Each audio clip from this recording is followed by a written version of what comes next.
First, the lead story tonight, another view of this. Joining us from Los Angeles, Dr. Debra Mandel. Dr. Debra Mandel. Psychologist Debra Mandel.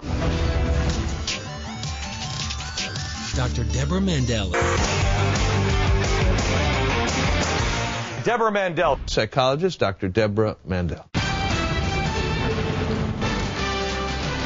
Child psychologist Debra Mandel.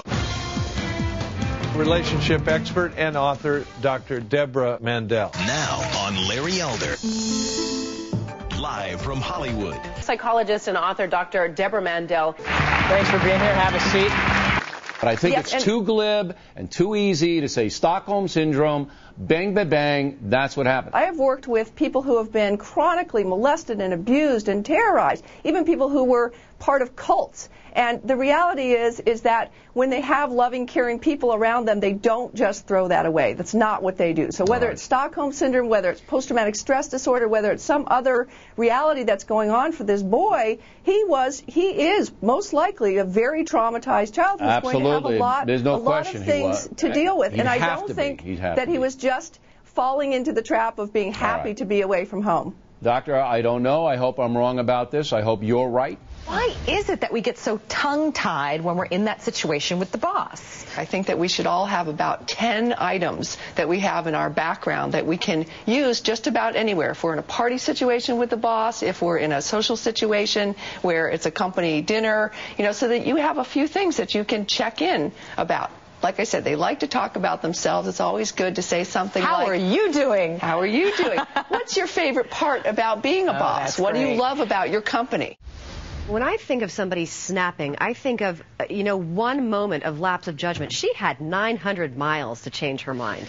It's so hard for people to understand this, and yet most of us have had an experience or two in our lives, if we're really honest, where there was a time or two where we kind of lost our minds. We were so infatuated with somebody, so in love, we couldn't believe that they didn't want to be with us, and then all of a sudden you start having these thoughts about them, you're confused, you don't understand why you're being rejected, and it feels bad. Now, fortunately, most of us do not then cross the line and lose our minds and not be able to function and actually get dangerous. If she came into my office, I'd want to know what her childhood was like, because there could be something that she is replicating of a time when she felt scorned. There's a lot of sexual energy that is oozing out of that little girl. She can't possibly manage that kind of sexuality. So as she grows up, you're going to see this split between Brittany, sexual Brittany, and then there's Brittany. And those two will have a difficult time merging together. There was this kid who was singing and he was awful and he was juggling, and they said, you don't have talent. I mean, you're not even a good juggler. And he walked out and he was crying and he said, Mom, I'll never be famous. And she said, oh, yes, you will. And I thought, that's not the response I would give my kid. What is the proper response? The proper response to that is, you know what, you're hurting right now. It's okay, you're hurting because you feel bad, you didn't get what you wanted. That's okay, and you can work towards whatever you want. Maybe you'll be famous, maybe you won't, but you don't want a child's self-esteem to be based exclusively on fame, because again, there's so much that we don't have control over when we have dreams like that. Our dream can be, I'm going to be the best person I can be, or I'm going to develop my talents in the best ways that I can, because that's where the control is within the person. It's not, you can't say, I'm going to achieve that goal, because that means that the world has to cooperate. Set priorities, be realistic, ask for help. So what does all that mean? Well, priorities are really important because a lot of times we bite off more than we can chew. We've got so many things we want to do. We're not really being thoughtful about it, and then we just put too much on our plate. So in advance, before the holidays are upon us, really thinking, what is the most important thing that I want to accomplish with the holidays? And I hope that for most of us, that's to just have a nice time and enjoy people's company. The movie is called Hound Dog, and in it, Fanning plays a child who is sexually assaulted. Child psychologist Debra Mandel worries that filming the traumatic rape scene may have a lasting impact on young Dakota. She's actually putting herself in the position to have to experience the same emotions that somebody would experience with rape. Does this mean that people are being smart about marriage? That is, they're sort of trying things out first, or that they're not? Well, I think that's a great question. I really do think it's important for people to know their partner before they jump right into marriage. And one of the key things that I work with couples is so often, women especially, if they have had sex with a man, they decide they're having a relationship with them before they even know whether they really want to have a relationship. They put the cart before the horse, so to speak. So I think what we really need to be more concerned with is responsible sex and less impulsive sex. And people, if they're going to be having premarital sex, that they've really made a decision that this is an important person in their life that they want to be with. Is this where they say you actually marry his mother, or vice versa, yes, I guess? as a matter of fact, what we need to understand is whenever we're marrying a partner, we are marrying their entire family, because they have had relationships with their family all the way since they were born. And so those people are usually going to have an impact on how your partner behaves and thinks and their ideas and their values. So you need to be comfortable with your partner's family. And if you're not comfortable with certain members of that family, you need to make peace with that and talk that through. But sometimes it is time to go. When you have a rule breaker or a backstabber or somebody who really is not working on your behalf, and you've gone through human resources, you've done all the appropriate steps, and they are not helping you out, sometimes you have to say, I have choices. I'm an adult now, and I get to move on if that's appropriate. As a psychologist, I think there are multiple reasons why people get so hooked into the whole Christmas celebration. The decorations is only one part of that, but that can be a really big one.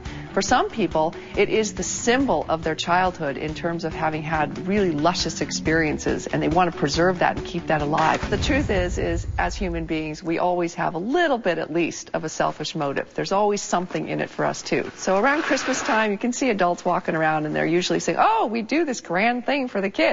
Well, that's probably true in part, but there's usually a little bit that we're trying to discover and explore and experience for ourselves as well. She don't have the kids there so he can talk to them, and she won't even call him back or have the kids call him back. That's right. Several times. Okay, see, this is what you're doing now. And there's a technique in therapy that's very powerful, and it's called speaker listener. And you need a tremendous amount of work to be able to learn how to listen, because not any one of you are listening to the other one. You're speaking over each other, you're not hearing, and you're still defending the original rule. Right. How am I going to tell this woman about Steve and I's sex life when we don't have one? Let me be a little provocative here. Let's good. do a little. Doc's so gonna get nasty. Randy, what's your favorite parts of your body to be touched? You're killing me, Doc. Legs and hips and the waist, but is no.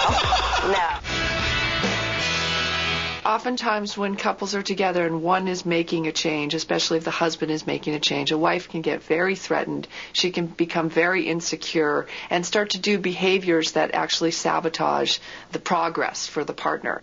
It was 10:30 this morning that I talked to you. I don't have a watch. And you were supposed to be home at 2:30. Starting over. I want to go through something with you, and you lead me along the way, whether it feels all right or not. Have you heard of something called post-traumatic stress disorder? I've heard it referenced, but I don't really know anything about it. It's a normal reaction to abnormal events. That make sense? Like that. Yeah.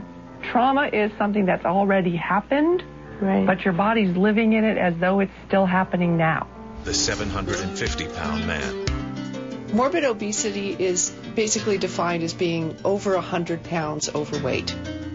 People with morbid obesity, particularly those who are bedbound, have very, very, very low self-esteem because they become dependent on other people for their care, and they lose their status as being an adult. KTLA Morning Show. You know, you have to really protect children. How do we do that? When you have young children, you got to be on top of them all the time. You do have to watch them. You don't just let a 5-year-old go down to the bathroom by themselves, which a lot of people want to encourage independence in their kids. You might do that for a 12-year-old or a 14-year-old when you can see them, but you don't do that for a young child. So we do really have to be protective and watchful, and we don't let our kids go off with strangers when they're younger. Babysitting, things like that, you have to be very, very careful about screening. Sure. You know, like if you sent your child to a school, you would screen the school. You have to screen people who come in contact with your kids. Also, you got to be on the watch for people who have nothing to do with the family but try to weave their way in, like you have a neighbor down the street who wants to come over a lot and hang out with your kids. That's a little bizarre. When a victim becomes a victim,